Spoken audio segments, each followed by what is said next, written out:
इतिहास में हजारों हत्याएं हैं जो अब तक अनसुलझी हैं। कई मामले अनसुलझे रह जाते हैं क्योंकि अपराधी अपने राज साथ ले जाते हैं। शुक्र है कुछ लोग अंतिम समय में अपने अपराध मान लेते हैं। हालांकि अक्सर मुकदमा चलाने के लिए बहुत देर हो चुकी होती है, लेकिन ये कबूलनामा पीड़ितों के परिवार को कुछ सुकून देता है और अन्य संदिग्धों को अपराध से बरी कर देता है। नंबर 20। 11 जनवरी 1867 को क्रिस्टीन केट के भाई ने डेटन में अपने परिवार के घर पर उसकी लाश पाई। 18 साल की लड़की के सिर पर वार हुआ और वह तहखाने के दरवाजे पर मरी मिली। पहला शक उसके भाई पर गया क्योंकि उसकी पिस्तौल क्रिस्टीन के पास थी, लेकिन हत्या के समय उसके कहीं और होने का पुख्ता सबूत था। स्थानीय लोग जिसे क्रिस्टीन का प्रेमी मानते थे उस पर भी आरोप लगा। क्रिस्टीन की मां क्रिस्टीन केट सीनियर मानती थी कि उनकी बेटी की मौत के लिए वही आदमी जिम्मेदार है और उन्होंने पड़ोसियों को भी यही यकीन दिलाया। सौभाग्य से उसके पास अलीबी था। क्रिस्टीन की हत्या 17 साल अनसुलझी रही जब तक उसकी मां ने मरते वक्त चौंकाने वाला कबूलनामा नहीं किया। क्रिस्टीन सीनियर ने सबसे छोटे बेटे से कहा कि बेटे की हत्या उन्होंने की थी। जब क्रिस्टीन अपने कहे हुए समय के कुछ घंटे बाद घर लौटी तो उसकी मां का गुस्सा फूट पड़ा और उन्होंने उस पर कुल्हाड़ी से वार कर दिया। क्रिस्टीन सीनियर ने बेटे से कहा, यह राज तब तक छुपा कर रखे जब तक वह खुद भी मृत्युशैया पर न हो, और कुछ घंटे बाद ही वह चल बसी। बेटे ने वादा तोड़ा और रिपोर्टर को सब बता दिया, जिससे बहन की मौत का रहस्य उजागर हो गया। नंबर 19। मूक फिल्म निर्देशक विलियम डेसमंड टेलर की हत्या हॉलीवुड का बड़ा रहस्य थी जो 70 साल से ज्यादा अनसुलझी रही। टेलर को उनके घर के नौकर ने 2 फरवरी 1922 की सुबह के शुरुआती घंटों में मृत पाया था। निर्देशक को पीठ में गोली मारी गई थी और 2 पड़ोसियों ने पिछली रात टेलर के घर से एक आकृति निकलती देखी थी जब वे कार के बैकफायर जैसी आवाज से सतर्क हुए। हालांकि दोनों ही पुलिस को कोई अच्छा विवरण नहीं दे सके। पुलिस का काम टेलर के नियोक्ता फिल्म स्टूडियो पैरामाउंट द्वारा और भी मुश्किल बना दिया गया था। कंपनी के प्रतिनिधि पुलिस को बुलाने से पहले पहुंचकर अपराध स्थल साफ करने लगे। वे सीढ़ियां और अवैध शराब ले गए, फिर नौकर से खून साफ करवाया। फिल्म इंडस्ट्री घोटालों से जूझ रही थी और टेलर की हत्या पैरामाउंट के लिए ऐसा एक और कांड थी जिसे वह झेल नहीं सकता था। टेलर के साथ काम करने वाले कई लोगों पर इस अपराध का शक था, लेकिन किसी को दोषी ठहराने के लिए पर्याप्त सबूत नहीं थे और मामला ठंडे बस्ते में चला गया। 1996 में टेलर पर किताब लिखने वाले लेखक से पैट लुइस नाम की एक बुजुर्ग महिला की पूर्व पड़ोसी ने संपर्क किया। 1964 में लुइस की हार्ट अटैक से मौत हुई थी। अपने आखिरी पलों में उन्होंने पड़ोसी को कबूल किया कि उनका असली नाम मार्गरेट गिब्सन था, जो एक मूक फिल्म अभिनेत्री थी, और उन्होंने ही 1922 में टेलर को गोली मारकर हत्या की थी। टेलर और गिब्सन ने प्रथम विश्व युद्ध से पहले साथ काम किया था और बाद में एक ही स्टूडियो में काम किया। गिब्सन की मौत से पहले वे अपनी मंशा नहीं बता सकी। अनुमान है कि हत्या ब्लैकमेल या ड्रग्स से जुड़ी थी। नंबर 10। रॉय हिथ टर्मिनल कैंसर से जूझ रहे थे और मरने से 2 हफ्ते पहले उन्होंने 12 साल पहले मोहम्मद तकी की हत्या कबूल की।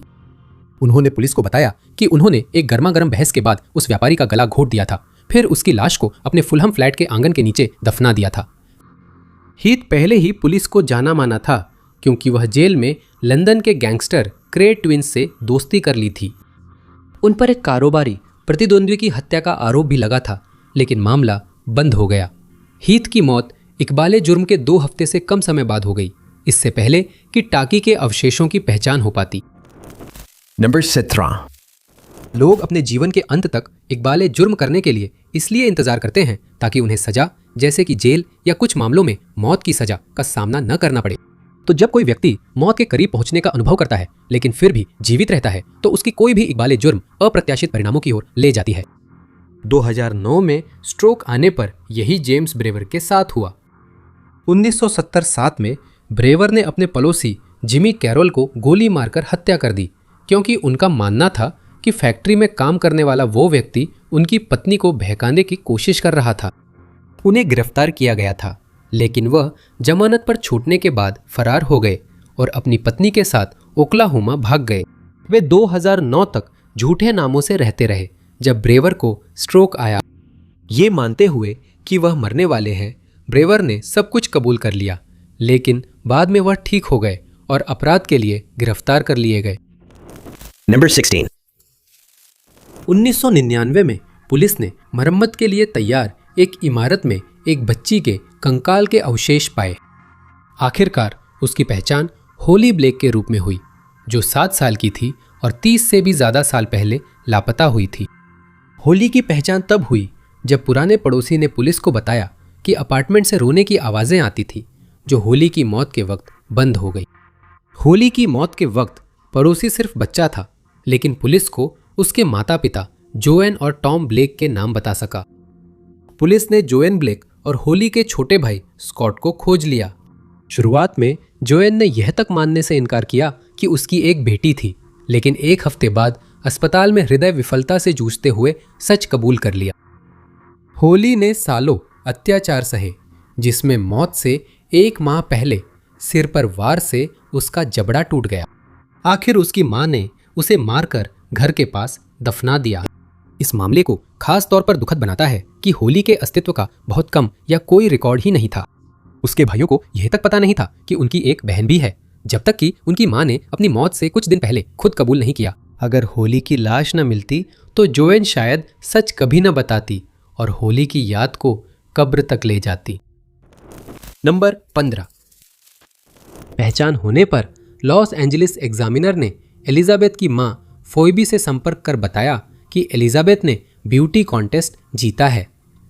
फोइबी से पीड़िता के बारे में व्यक्तिगत जानकारी लेने के बाद ही उन्होंने बताया कि असल में एलिजाबेथ की हत्या कर दी गई थी। यह सिर्फ उन तरीकों में से एक था जिनसे एग्जामिनर ने इस कहानी पर एक्सक्लूसिव खबरें पाने के लिए हर संभव कोशिश की थी। एग्जामिनर की कवरेज से जनता और एलिजाबेथ के कातिल दोनों का ध्यान आकर्षित हुआ। एक व्यक्ति ने पत्रकार को फोन कर खुद को कातिल बताया, कवरेज की तारीफ की और डाक से यादगार चीज भेजने की बात कही। कुछ समय बाद एग्जामिनर को एक लिफाफा मिला जिसमें एलिजाबेथ की निजी चीजें जैसे जन्म प्रमाण पत्र, पता पुस्तिका और नामों की सूची थी। प्रारंभिक जांच में 22 संदिग्ध पहचाने गए थे। इनमें पता पुस्तिका के मालिक मार्क हैंसन, जिनके साथ एलिजाबेथ पहले रह चुकी थी, और डॉक्टर भी शामिल थे, क्योंकि शव को जिस तरह काटा गया था उससे लगता था कि हत्या किसी ऐसे व्यक्ति ने की थी जिसे चिकित्सकीय ज्ञान था। FBI ने संदिग्धों की जांच की और कई बार पूछताछ की। मूल संदिग्धों में से कई को छोड़ दिया गया, जबकि कुछ अन्य दशकों बाद सामने आए हैं, लेकिन हत्या के पीछे की सच्चाई शायद हमेशा अज्ञात ही रहेगी। नंबर 14। 1985 में शीत युद्ध के चरम पर सोवियत संघ में काम कर रहे 1 दर्जन से अधिक अमेरिकी और ब्रिटिश प्रति खुफिया एजेंटों को KGB ने पकड़ लिया और या तो मार डाला या जेल में डाल दिया। अब तक CIA उस अंदरूनी मुखबिर का ठीक पता नहीं लगा पाई है जिसने कम से कम 2 पीड़ितों के बारे में जानकारी लीक की थी। इतने बड़े नुकसान के बाद CIA ने लीक का स्रोत खोजने के लिए एक छोटी टीम बनाई। शुरुआत में शक था कि KGB CIA की संचार प्रणाली इंटरसेप्ट कर रही है या जासूसी उपकरण लगाए हैं, लेकिन 1990 तक साफ हो गया था कि अंदर कोई जासूस है। हालांकि 3 साल बाद ही वे उस जासूस को पकड़ पाए, या जैसा बाद में पता चला उनमें से एक को। ऑल्ड्रिच एम्स की शानदार जिंदगी उनकी CIA सैलरी से मेल नहीं खाती थी। उनके साथियों ने 1989 में अपने वरिष्ठ अधिकारियों को इस बारे में बताया था, लेकिन इन चिंताओं को तब तक नजरअंदाज कर दिया गया जब तक सबूत इतने ज्यादा नहीं हो गए कि उन्हें अनदेखा करना नामुमकिन हो गया। नवंबर 1993 में उन्हें 24 घंटे निगरानी में रखा गया और 1994 की शुरुआत में गिरफ्तार कर लिया गया। एम्स ने अमेरिका के खिलाफ जासूसी की विस्तृत स्वीकारोक्ति दी और घटनाओं की समय रेखा बताई। उन्होंने एक विशेष तारीख बताई जिस दिन उन्होंने मेरी जानकारी में CIA और अन्य अमेरिकी व विदेशी एजेंसियों के लगभग सभी सोवियत एजेंटों की पहचान सौंप दी थी। हालांकि उनकी स्वीकारोक्ति में एक समस्या थी। जिन 3 एजेंटों को एम्स ने जून 1985 में सौंपा था, वे मई से ही KGB के संदेह के घेरे में थे। ये कहना आसान है कि ये सिर्फ एम्स की तारीखें गड़बड़ाने की गलती थी, लेकिन उन्होंने उस दिन का इतना विस्तार से जिक्र किया कि यह संभव नहीं लगता। 3 एजेंटों की पहचान के लिए एक और भेदी जिम्मेदार था। शुक्र है 2 अपनी जान बचाकर भागने में सफल रहे, लेकिन एक को गिरफ्तार कर लिया गया और मौत की सजा सुनाई गई। 2001 में लगा कि वे सही आदमी तक पहुंच गए हैं। रॉबर्ट हैंसन 2 दशक तक मॉस्को के लिए जासूसी करता रहा और FBI द्वारा वॉशिंगटन में सोवियत दूतावास के नीचे खोदी गई जासूसी सुरंग का खुलासा उसी ने किया। हालांकि हैंसन को 1985 में धोखे के शिकार 3 जासूसों की पहचान नहीं पता थी।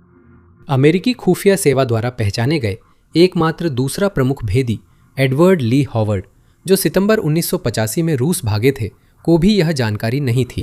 चौथे, भेदी की पहचान, अगर वास्तव में कोई है, अब भी अज्ञात है। नंबर 13, 1982 में शिकागो में साइनाइड विषाक्तता से 7 लोगों की मौत हो गई थी, जिससे दवाओं की पैकेजिंग के तरीके में पूरे देश में बदलाव आया। जहर देने के लिए जिम्मेदार व्यक्ति अब तक नहीं मिला है। उस साल सितंबर और अक्टूबर में हुई ये हत्याएं शुरू में तो बेतरतीब लग रही थी। सभी पीड़ितों में एक समानता थी।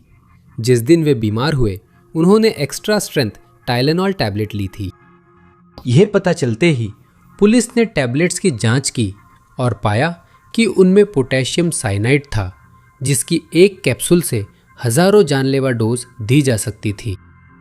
जॉनसन एंड जॉनसन, जो इस दवा का निर्माता था, ने तुरंत टाइलेनॉल का निर्माण और विज्ञापन बंद कर दिया। साथ ही पहले से जारी किए गए उत्पादों को भी वापस मंगवाना शुरू कर दिया। पुलिस ने मीडिया के जरिए और जमीन पर भी चेतावनियां जारी की और शिकागो की सड़कों पर लाउड स्पीकर लेकर घूमते हुए यह सुनिश्चित किया कि हर कोई टाइलेनॉल के खतरों के बारे में जान सके।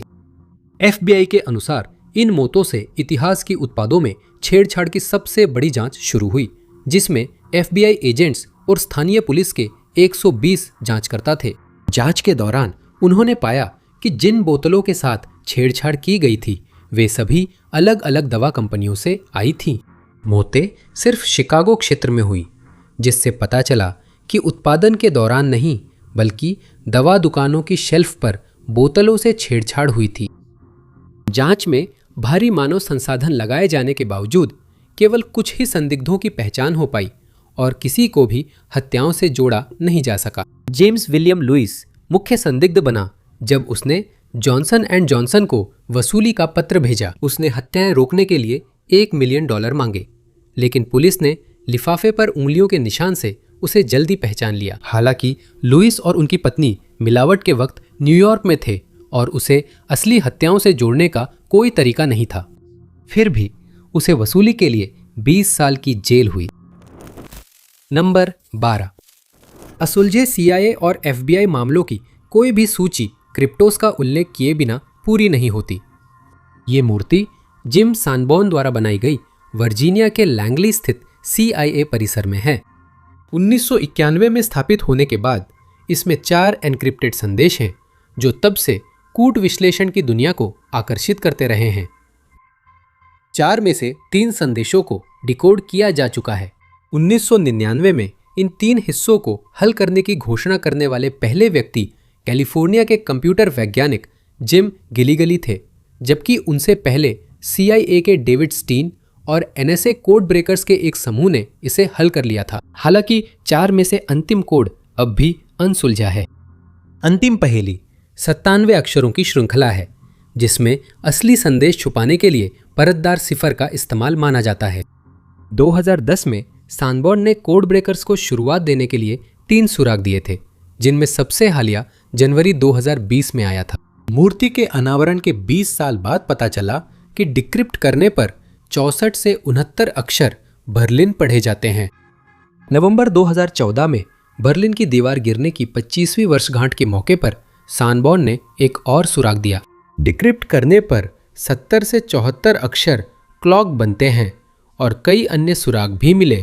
कोड ब्रेकर्स को पहले उसी घड़ी की जांच करने को कहा गया। हालांकि बर्लिन में सैनबॉर्न किस घड़ी का जिक्र कर रहे थे, यह अब भी विवादित है। इससे पता चला कि कोई अक्षर खुद को एनक्रिप्ट कर सकता है, जैसे के साइफर, और डिक्रिप्टेड टेक्स्ट में समान रहता है। सैनबॉर्न ने कहा कि बर्लिन की दीवार गिरने से एन्क्रिप्शन के विकास पर असर पड़ा। जनवरी में सांबोर ने न्यूयॉर्क टाइम्स को बताया कि अक्षर 26 से 34 नॉर्थ ईस्ट पढ़ते हैं। 74 साल के सांबोर ने कहा कि ये सबसे हालिया सुराग है जिसे वो उजागर करने को तैयार है, लेकिन अगर मरने से पहले हल नहीं निकला तो समाधान नीलामी के लिए रख सकते हैं। नंबर 11। 41 साल के रिक्की मैककॉर्मिक की मौत का रहस्य लंबे समय तक बाहरी दुनिया की नज़रों से दूर रहा। उनका शव बुरी तरह सड़ा गला मिला सिर्फ 3 दिन बाद, जब उन्हें 1999 में मिसिसिपी और मिसौरी नदियों के बीच सुनसान जमीन पर आखिरी बार देखा गया था। सलन इतनी थी कि उंगलियों की त्वचा सड़ गई थी और पोस्टमार्टम में मौत का कारण नहीं पता चला। पुलिस को लगा कि उसकी मौत के पीछे किसी का हाथ हो सकता है और उन्होंने मैककॉर्मिक के दोस्तों व परिवार से पूछताछ की। मैककॉर्मिक असामान्य थे और शायद किसी मानसिक बीमारी जैसे सिजोफ्रेनिया या बाइपोलर डिसऑर्डर से पीड़ित थे। वह अनपढ़ भी थे और जाहिर तौर पर उनका आईक्यू भी कम था, जिसकी वजह से उन्होंने स्कूल की पढ़ाई पूरी करने से पहले ही पढ़ाई छोड़ दी थी। उन्होंने अलग अलग नौकरियां की, जहां भी मौका मिला रात की पाली में काम किया। उन्होंने पैसों के लिए पार्सल उठाने और पहुंचाने के ऑफर भी माने। कुछ लोगों को शक है कि इन कामों में से कोई एक उसकी मौत का कारण हो सकता है। कई संदिग्ध पहचाने गए, लेकिन हत्या से जोड़ने के सबूत नहीं मिले।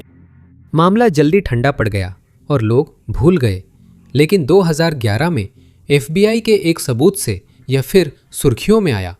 अब लगभग हर कोड ब्रेकर ने इसके बारे में सुना है, हालांकि मैककॉर्मिक के बारे में ज्यादा लोग नहीं जानते। पुलिस को लगा कि उसकी मौत के पीछे किसी का हाथ हो सकता है, इसलिए उन्होंने मैककॉर्मिक के दोस्तों व परिवार से पूछताछ की, पर सुराग जल्दी खत्म हो गए और मामला ठंडा पड़ गया। वह सबूत 2 पन्नों की चिट्ठी थी जो उसकी जीन्स की जेब में मिली। मैककॉर्मिक के परिवार ने बताया था कि वह अनपढ़ था और उसकी IQ भी कम थी। फिर भी जांचकर्ताओं को लगा कि नोट उसी ने लिखा था और वह किसी कोड में था। FBI कोड ब्रेकर्स ने कोड सुलझाने में 10 साल से ज्यादा लगाए, लेकिन वे ये नहीं जान पाए कि मैककॉर्मिक कौन सी प्रणाली इस्तेमाल कर रहा था। 2011 में उन्होंने वह नोट जनता को यह सोचकर जारी किया कि शायद कोई कुछ नया देख ले।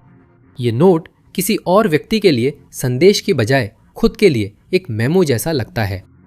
जिस तरह से कुछ चीज़ों को घेरा गया है, उससे लगता है कि ये किसी तरह की कामों की सूची हो सकती है जिसमें वे काम पूरे किए जा चुके हैं। नोट जारी होने के बाद हजारों लोगों ने जवाब ढूंढने के लिए अपने विचार साझा किए, लेकिन अब तक इसमें क्या लिखा है और मैककॉर्मिक के साथ क्या हुआ, यह रहस्य है। नंबर 10। फरवरी 1879 में फेन नामक एक व्यक्ति अपने एक दोस्त के साथ केंटकी के वेरांडा होटल में दाखिल हुआ। बाहर बर्फ गिर रही थी और दोनों आदमी होटल की गर्म लॉबी में आकर राहत महसूस कर रहे थे, जहां वे आराम करने के लिए बैठ गए। फेन को कम नींद मिली क्योंकि उसके बीमार बच्चों की देखभाल करनी थी। होटल की मध्यम रोशनी की वजह से दोनों आदमी जल्दी ही लॉबी में आराम से बैठ गए और दोनों की आंख लग गई। फेन का दोस्त सबसे पहले जागा और उसने 2 बिस्तरों वाला एक कमरा बुक करने का फैसला किया जहां वे रात भर सो सकते थे। उसने फेन को जगाने की कोशिश की, लेकिन जितना भी उसने कोशिश की वो उसे जगा नहीं पाया। वह रिसेप्शन डेस्क गया, वह कमरा बुक किया और रिसेप्शनिस्ट से फेन को जगाने को कहा ताकि वे कमरे में जा सके। उसने फेन को जगाने की कोशिश की, लेकिन नाकाम रहा और फेन के दोस्त से कहा कि उसे लगता है वो मर चुका है। दोस्त ने उससे कहा कि बेवकूफ़ी मत करो और अपना काम करो, जिससे उसने फिर से कोशिश की। रिसेप्शनिस्ट ने फेन को जितना जोर से हो सके हिलाना शुरू किया और आखिरकार उसे जगा दिया। फेन ने उससे पूछा कि उसे क्या चाहिए, तो उस आदमी ने कहा कि उसे सोने जाना है, लेकिन फेन ने मना कर दिया और कहा कि उसे अकेला छोड़ दो और चले जाओ। रिसेप्शनिस्ट ने कहा अब देर हो गई है, उसे जगह बंद करनी है, और फेन को कोट से पकड़कर सीट से उठा दिया। फेन ने अपनी कमर की तरफ हाथ बढ़ाया और एक पिस्तौल निकाली, जिससे होटल में मौजूद एक दर्शक उस पर चिल्लाया कि गोली मत चलाना। ऐसा लगा फेन ने उसकी बात अनसुनी कर रिसेप्शनिस्ट को गोली मार दी। स्थिति समझते हुए रिसेप्शनिस्ट ने फेन से हाथापाई शुरू कर दी ताकि वह एक और गोली न चला सके, लेकिन फेन ने उसे 2 बार और गोली मार दी। फेन ने हावी चिल्लाया और होटल से भागते हुए सड़क पर बंदूक के साथ निकल गया। बाहर आते ही उसने बंदूक एक अजनबी को दी और कहा कि उसकी रक्षा करे, क्योंकि उसने किसी को गोली मारी है लेकिन नहीं जानता किसे मारा। गोलियों से रिसेप्शनिस्ट मारे गए और फेल गिरफ्तार हुआ। उसे गैर इरादतन हत्या में 2 साल की सजा मिली थी, लेकिन अपील पर यह रद्द हो गई क्योंकि उसने सबूत दिए कि नींद से जगाए जाने पर वो अनजाने में हिंसक हो जाता था और ऐसी हालत में उसे ना ये पता होता था कि वो कहाँ है, ना ये कि वो क्या कर रहा है। नंबर 9। 1884 में 35 साल की उम्र में रॉबर्ट लेड्रू पेरिस के प्रमुख जासूसों में से एक थे। वह हत्यारों, अराजकतावादियों को पकड़ने और काला जादू करने वाले पंथों का भंडाफोड़ करने के लिए प्रसिद्ध थे। वह उस टीम के नेता थे जिसने फ्रांसीसी सरकार गिराने की योजना बना रहे विद्रोही समूह को पकड़ा। 3 साल बाद वह मामलों में संघर्ष कर रहे थे और उन्हें नाविकों के लापता होने के अपराध को सुलझाने का काम मिला। वह नाव से नॉर्मंडी गए और जल्दी सोने का फैसला किया। अगली सुबह जब वह जागे तो उन्होंने देखा कि उनके मोजे और जूते गीले थे, जो उन्हें अजीब लगा, लेकिन फिर भी उन्होंने कपड़े पहने और पुलिस स्टेशन के लिए निकल पड़े। स्टेशन पर उन्हें बताया गया कि उनका असाइनमेंट बदल गया है, क्योंकि रात में प्रसिद्ध दुकानदार आंद्रे मोनेट सीने में एक गोली लगने से मृत पाए गए थे। वह उस किनारे की ओर गए जहां उस आदमी की लाश मिली थी और तुरंत ही उन्होंने देखा कि अपराध स्थल से दूर जाती हुई पैरों के निशान की एक कतार है। गवाहों ने बताया कि वह अचानक परेशान नजर आने लगे और उन्होंने यह भी नोट किया कि ये पैरों के निशान उन्हें कुछ जाने पहचाने से लग रहे थे, जैसे उन्होंने इन्हें पहले भी कहीं देखा हो। पैरों के निशानों के प्लास्टर कास्ट बनाए गए और लेद्रू समुद्र तट पर घंटों बैठकर उन्हें देखते रहे। साथियों ने उन्हें मूर्ति जैसा बताया जो धूप और लहरों की परवाह नहीं कर रहे थे। आखिरकार वह पुलिस प्रमुख के पास गए, बोले कि अपराध सुलझ गया है और जांच बंद की जा सकती है। फिर अगले दिन तक अपने कमरे में रहे। जब उन्होंने वह गोली दिखाई जिससे मोनेट की मौत हुई, तो उन्होंने अपनी गोलियों से तुलना की और तब यह घोषित किया गया कि असल में मोनेट की जान उसी ने ली थी, भले ही उन्हें याद न हो। प्लास्टर के साँचे उनके पैरों से मेल खाते थे क्योंकि एक पैर का अंगूठा नहीं था। लेद्रू ने कहा कि अपराध करते वक्त वह नींद में चल रहे थे। कैद में पुलिस ने इस पर प्रयोग किया। लेद्रू को तकिए के नीचे रखने को खाली कारतूसों वाली बंदूक दी गई। सोते हुए वह बिस्तर से उठे, बंदूक निकाली और जेल प्रहरी पर गोली चला दी, जिससे साबित हुआ वे नींद में चलने वाले हैं। लेद्रू को जेल नहीं भेजा गया, पर उन्होंने जीवन पेरिस के बाहर एक फार्म पर कड़ी निगरानी वाले एकांत में बिताया। नंबर 8। फ्लोरिडा में 22 वर्षीय एरिन राइस दुकान से चोरी करने के आरोप में गिरफ्तार हुई। हिरासत में लिए जाने पर वो एक डिप्टी से बचकर भाग निकली, जबकि पुलिस के श्वान दस्ते और हेलीकॉप्टर उसका पीछा कर रहे थे। इसी दौरान कैरल राउश, जो कि 73 साल की एक बुजुर्ग महिला थी, अपने और अपने पति जेम्स के घर में सो रही थी, जो उस जगह से ज्यादा दूर नहीं था जहां राइस पुलिस से भागी थी। जेम्स उस सुबह जल्दी घर से निकलकर गोल्फ खेलने गए। जब कैरोल जागी और रसोई की ओर गई तो वह यह देखकर हैरान रह गई कि राइस घर के अंदर जेम्स का पायजामा पहने हुए थी। उन्होंने सोचा कि उनके पति का किसी युवा महिला से अफेयर है, लेकिन राइस ने बताया कि उन्हें नींद में चलने की बीमारी है और उन्हें पता नहीं था कि वह वहां कैसे पहुंच गई। कैरोल ने सहानुभूति जताई और खाने के लिए सीरियल दिया, साथ ही बताया कि राइस अक्सर मेज पर सो जाती थी। जेम्स के लौटने पर कैरोल ने राइस को सामने लाकर जेम्स से जवाब मांगा और जेम्स ने कहा कि उन्होंने उस महिला को कभी नहीं देखा। इस जोड़े को पता नहीं था कि राइस भगोड़ी है। उन्होंने उसे उसके घर, जो 1 मील से भी कम दूर था, छोड़ दिया। बाद में जब उन्हें अपनी वॉशिंग मशीन में राइस की कुछ अंडरवियर मिली तो उन्होंने पता लगाया कि जब कैरोल सो रही थी तब राइस ने अपना कपड़ा धो लिया था। उसने उनके गेस्ट बेडरूम में भी झपकी ली थी, इसलिए उन्होंने पुलिस से संपर्क करने का फैसला किया, जो राइस के घर गई, जहां उसे गिरफ्तार कर लिया गया जब वो अपने दोस्त जॉन वाइली की कार के फर्श पर छुपकर भागने की कोशिश कर रही थी। उसे झूठा नाम बताने, सेंधमारी और छोटी चोरी जैसे कई आरोपों में गिरफ्तार किया गया। नंबर 7। आइवी कॉगडन 1950 में मेलबर्न में रहती थी और वो बेहद घबराई सी रहने वाली महिला थी, जिन्हें अक्सर रात में भय के दौरे पड़ते थे। एक बार इस समस्या के कारण उन्हें लगा कि घर अचानक मकड़ियों से भर गया है और वे उनकी बेटी पैट पर हमला कर रही है। वह दौड़कर पैट के कमरे में गई और मकड़ियों को हटाने की कोशिश करने लगी, लेकिन जब उनकी नींद खुली तो उन्हें एहसास हुआ कि वे असली नहीं थीं। बाद में उन्हें एहसास हुआ कि यह सपना इसलिए आया था क्योंकि उन्होंने किसी के बारे में सुना था जो अपने घर में मकड़ियों को पालतू जानवर की तरह रखता था और ये बात उन्हें बहुत डरावनी लगी थी।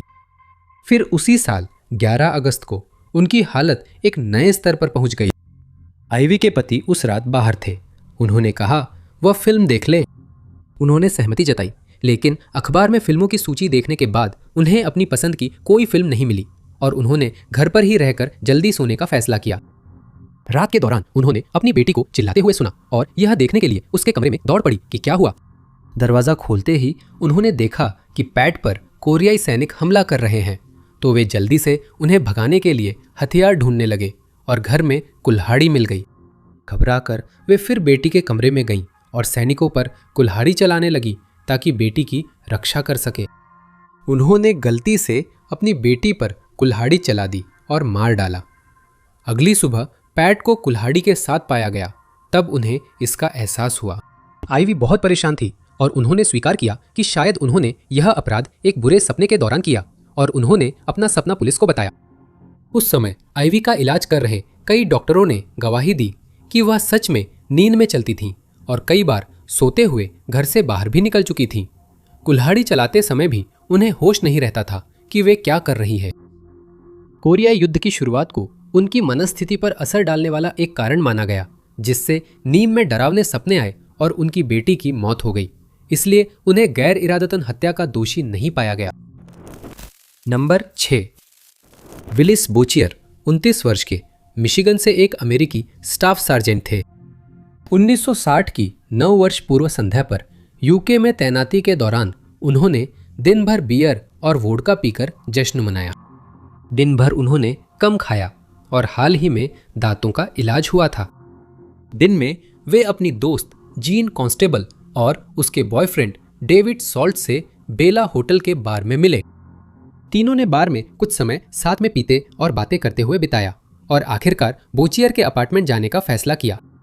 कांस्टेबल और सॉल्ट ने बोचियर का बेडरूम इस्तेमाल किया तो बोचियर ने अपना गद्दा फायरप्लेस के पास ले जाकर अकेले पीने का फैसला किया। थोड़ी देर बाद कांस्टेबल और सॉल्ट भी आग के पास आकर उसके साथ शराब पीकर वहीं सो गए। रात में सॉल्ट की नींद खुली और उसने घर जाने का फैसला किया। बोचियर ने उसे अलविदा कहकर फिर सो गया। रात 1 बजे बोचियर की नींद इस एहसास से खुली कि कोई उसके चेहरे और मुंह को नोच रहा है।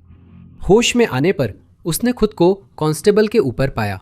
महसूस किया कि वो सांस नहीं ले रही थी और उसके हाथ उसकी गर्दन के चारों ओर जकड़े हुए थे। घबराहट की हालत में उसने उसके बाल काट दिए और जला दिए, यह सोचकर कि उसके बिना उसकी पहचान नहीं हो पाएगी। उसने शव को धोया, कपड़े पहनाए और उसे अपने खाली बेडरूम में छोड़ दिया। जब वह उस सुबह बाद में उठा तो उसे लगा कि उसने कोई बुरा सपना देखा है, लेकिन जब उसने गेस्ट बेडरूम का दरवाज़ा खोला तो उसे एहसास हुआ कि ये सब सच था। उसने जितना भी सबूत नष्ट कर सकता था करने की कोशिश की। अपनी कोट को जला दिया और उसके गहने उतार दिए, जिन्हें बाद में उसने फेंक दिया। अगले दिन उसने कांस्टेबल का शव कंबल में लपेटकर ग्रामीण इलाके की एक खाई में छोड़ दिया। 3 जनवरी को एक ट्रक ड्राइवर ने शव खोजा। पुलिस को बताया गया कि बोचियर उस दिन जोड़े के साथ था और उसे गिरफ्तार कर लिया गया। उसने अपने किए को कबूल किया पर कहा कि उसे कुछ याद नहीं। 3 घंटे से कम में जूरी ने उसे निर्दोष माना। नंबर 5। विक्टोरियन युग वह समय था जब कुछ वाकई अजीब परंपराएं सामान्य मानी जाती थी।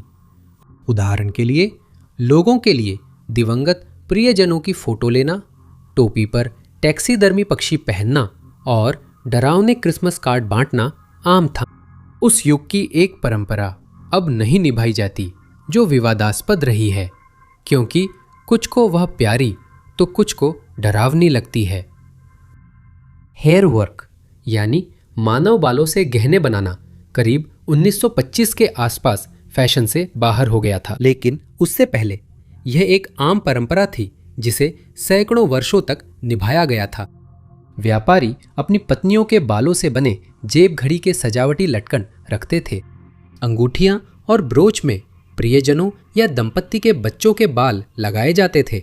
कुछ लोग दोस्तों और प्रियजनों के बाल भी इकट्ठा कर बाद में इस्तेमाल के लिए पॉकेट बुक या ऑटोग्राफ बुक में रखते थे। कुछ मामलों में दिवंगत परिवार के सदस्यों या दोस्तों के बालों को कंगन या झुमकों में लगाया जाता था ताकि शोक मनाने वाले लोग उन्हें अपने पास रख सकें। यह भी आम बात थी कि बालों को ऑर्डर देकर बनवाई गई कलाकृतियों में या उस फ्रेम में जोड़ा जाता था जिसमें उन्हें रखा जाता था। ऐसे गाइड भी खरीदे जा सकते थे जो आम लोगों को बालों से आभूषण बनाना सिखाते थे, जिनमें प्रमुख था self instructor in the art of hair work. यह परंपरा अब नहीं निभाई जाती। हालांकि कुछ संस्थाएं बालों से आभूषण बनाने की कला को संरक्षित करने में लगी हैं। मिसूरी में लैला का हेयर म्यूजियम में आज भी इनमें से कुछ कलाकृतियां प्रदर्शित की गई हैं, जिनमें 159 माला और 2000 से अधिक आभूषण शामिल है, जैसे कि अंगूठियां, हार, ब्रोच और कंगन आदि।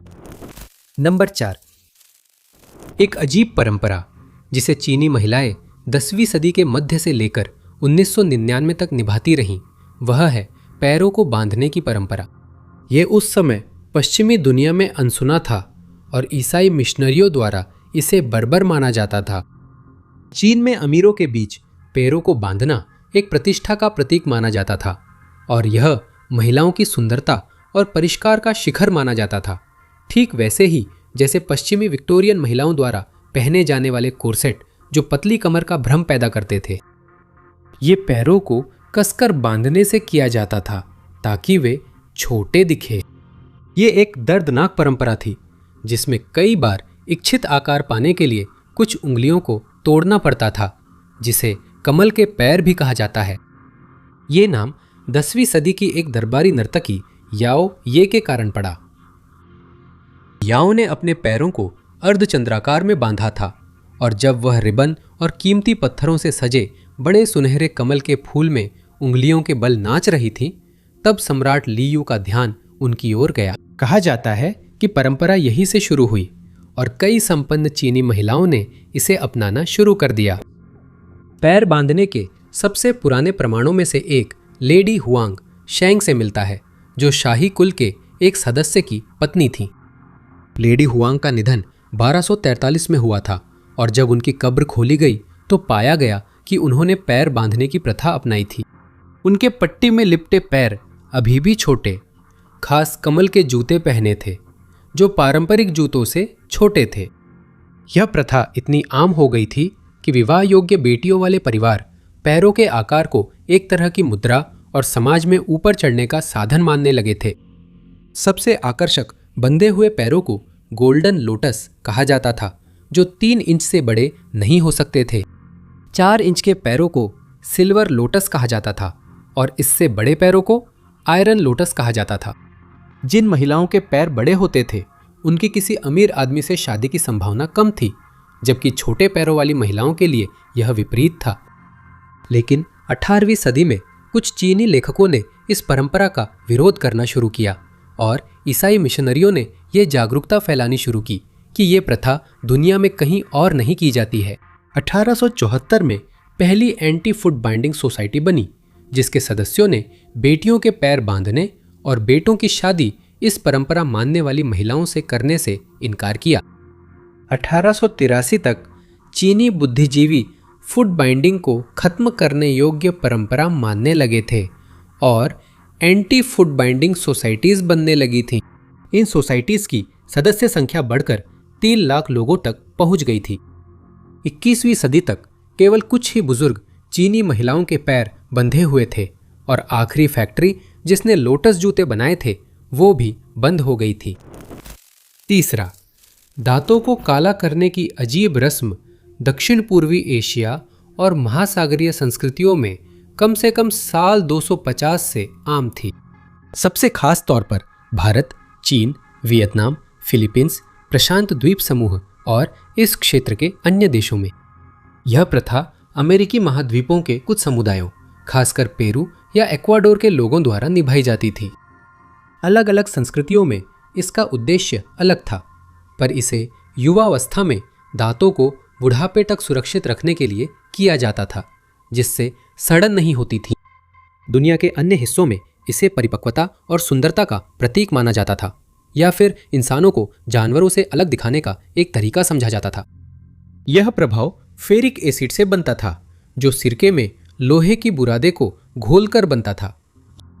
इस गहरे भूरे घोल को चाय पाउडर से बने वनस्पति टैनिन में मिलाया जाता था। इस मिश्रण को वाटरप्रूफ कर रोज एक बार दांतों पर लगाया जाता था। जापान में यह प्रथा 1800 के दशक के अंत तक आम थी। किसी भी गहरे काले वस्तु को सुंदर माना जाता था और इसी कारण दांतों को काला करना एक सौंदर्य प्रथा के रूप में देखा जाता था। 19वीं सदी में फिलिपीनी राष्ट्रवादी होसे रिजाल ने कहा था कि यह प्रथा जापानी महिलाओं द्वारा पवित्रता के प्रतीक के रूप में अपनाई जाती थी, लेकिन उसका चलन घट रहा था। वियतनाम में दांतों को काला करना कहीं ज्यादा आम था।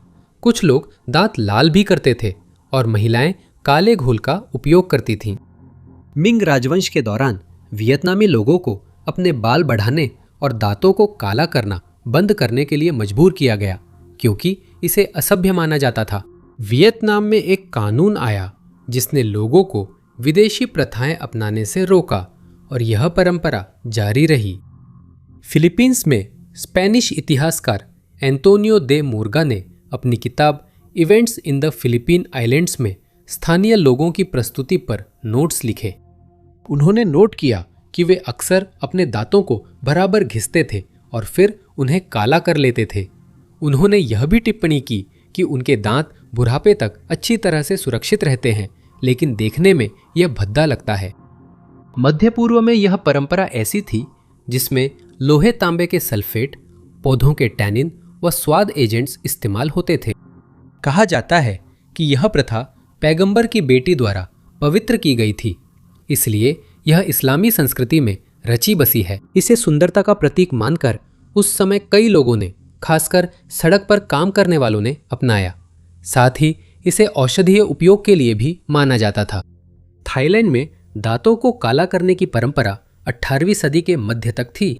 ये तरीका पान चबाने से होता था, जिससे दांतों पर लाल दाग पड़ते थे। इसे सुंदरता का प्रतीक माना जाता था, पर यह दांतों के लिए नुकसानदायक था। हिमालय की पूर्वी ढलानों पर रहने वाले लोगों के समूह कुछ खास पौधों से मिलने वाले लकड़ी के तारकोल या कुछ विशेष पौधों या पौधों से बने उत्पादों को चबाकर अपने दांतों को काला करते थे। 1870 में सरकार ने दांत काले करने की प्रथा पर प्रतिबंध लगा दिया, जिससे यह परंपरा लगभग गुमनामी में चली गई। नंबर 2, शरूस फिडल मध्यकालीन युग का एक उपकरण था जिसका उपयोग मुख्य रूप से जर्मनी और ऑस्ट्रिया में नेक वायोला या नेक वायलिन के नाम से जाना जाता था। मूल डिजाइन कब्जे से जुड़े लकड़ी के 2 टुकड़ों से बना था, जिसमें बीच में एक बड़ा छेद और सिरों पर 2 छोटे छेद होते थे। बड़ा छेद व्यक्ति की गर्दन के चारों ओर लगाया जाता था, जबकि छोटे छेद कलाइयों के चारों ओर लगाए जाते थे, जिससे ऐसा लगता था जैसे वायलिन बजाई जा रही हो। इसके बाद इस उपकरण को कब्जों के जरिए बंद कर दिया जाता था और जगह पर ताला लगा दिया जाता था। हालांकि कभी कभी इसका इस्तेमाल अन्य उद्देश्यों के लिए भी किया जाता था, लेकिन इसका मुख्य उद्देश्य लोगों को, खासकर महिलाओं को जो आपस में झगड़ रही होती थी, उन्हें काबू में रखना था। कुछ मामलों में डबल फिडल का इस्तेमाल किया जाता था, जिसमें झगड़ने वाले दोनों पक्षों को आमने सामने बंद कर दिया जाता था, जिससे उन्हें मजबूरन एक दूसरे से बात करनी पड़ती थी और अपनी समस्या का हल निकालना पड़ता था। कभी कभी इस उपकरण में घंटियां भी लगाई जाती थीं, ताकि शहर के लोग पहनने वाले के आने की आवाज सुन सके, जिससे उन्हें अपराधी का मजाक उड़ाने और उसे नीचा दिखाने के लिए खुद को तैयार करने का समय मिल सके। एक बार जब उन्हें इसमें बंद कर दिया जाता था तो उन लोगों को तब तक रिहा नहीं किया जाता था जब तक वे आपसी सहमति से झगड़ा खत्म करने या सच्चे मन से पछतावा जताने के लिए तैयार नहीं हो जाते थे। कई बार श्री यूज फिडल अदालतों द्वारा तब सजा के रूप में दी जाती थी जब पति अपनी पत्नियों पर लगातार झिकझिक करने का आरोप लगाते थे, लेकिन कई लोग इसे बेकार मानते थे क्योंकि दोनों को फिर भी साथ घर जाना होता था। नंबर 1, कुछ अजीब परंपराएं दुनिया के कुछ हिस्सों में आम हो सकती है, लेकिन कुछ ऐसी भी है जो पूरी तरह से तर्कहीन और बिल्कुल मूर्खतापूर्ण लगती हैं। ऐसी ही एक प्रथा लगभग वर्ष 824 से लेकर 18वीं सदी के मध्य तक देखी गई थी, जिसे जानवरों के मुकदमे कहा जाता था। उस समय कुछ जानवरों को इंसानों के समान नैतिक मानकों पर आंका जाता था और उनके अपराधों के लिए भी वही सजाएं दी जाती थी, जैसे इंसानों के साथ जेल में डालना और कुछ मामलों में निर्वासन। लेकिन सजा हमेशा इतनी गंभीर नहीं होती थी कि जेल जाना पड़े। चूहों को घरों में घुसपैठ करते पाया गया और उन्हें अक्सर कड़े शब्दों में पत्र भेजे जाते थे, जिनमें उन्हें परिसर छोड़ने का निर्देश दिया जाता था, क्योंकि उनकी मौजूदगी को अवांछनीय माना जाता था। एक मामले में एक गधे को किसी अज्ञात अपराध के लिए कड़ी सजा दी गई थी, लेकिन अपील सुनवाई के बाद उसकी सजा घटाकर सिर पर हल्की सी चोट कर दी गई। लेकिन सिर्फ स्तनधारी ही अदालत में नहीं लाए गए, क्योंकि कीड़ों को भी अदालत में लाने के कई रिकॉर्ड मौजूद हैं। एक मामले में फ्रांस के एक प्रांत में चूहों के एक झुंड ने जौ की फसल को तबाह कर दिया। जब उन्हें मुकदमे में लाया गया तो एक प्रसिद्ध बचाव पक्ष के वकील ने तर्क दिया कि चूहों की संख्या इतनी अधिक है कि उन्हें मुकदमे के लिए समय पर इकट्ठा करना संभव नहीं है और उनकी जान को भी तत्काल खतरा है, क्योंकि उन पर स्थानीय बिल्लियों की लगातार नजर रहती है। एक और मामले में अप्रैल 1687 में फ्रांस के सेंट जूलियन शहर में घुनों की महामारी ने अंगूर की फसल को नष्ट कर दिया था। घुनों के दोषी पाए जाने पर उन्हें निर्वासन का पत्र भेजा गया, जिसमें इलाके खाली करने की तारीख और सटीक समय था। स्विट्जरलैंड के बासेल शहर में 1474 में एक मुर्गे पर अंडा देने के घिनौने और अप्राकृतिक अपराध के लिए मुकदमा चलाया गया था। शहर के लोगों ने इसे एक घृणित कृत्य माना और मान लिया कि वह मुर्गा खुद शैतान द्वारा पैदा किया गया है और उस अंडे में शायद 2 पैरों वाला ड्रैगन हो सकता है। देखने के लिए आप सभी का बहुत बहुत धन्यवाद। अगर आपको यह वीडियो पसंद आया हो तो उस लाइक बटन को जरूर दबाएं। साथ ही सब्सक्राइब करना और नोटिफिकेशन बेल को दबाना न भूलें, ताकि हमारे आने वाले सभी वीडियो की जानकारी आपको मिलती रहे। मैं था टॉप 5 अननोन्स। अगली वीडियो में मिलेंगे।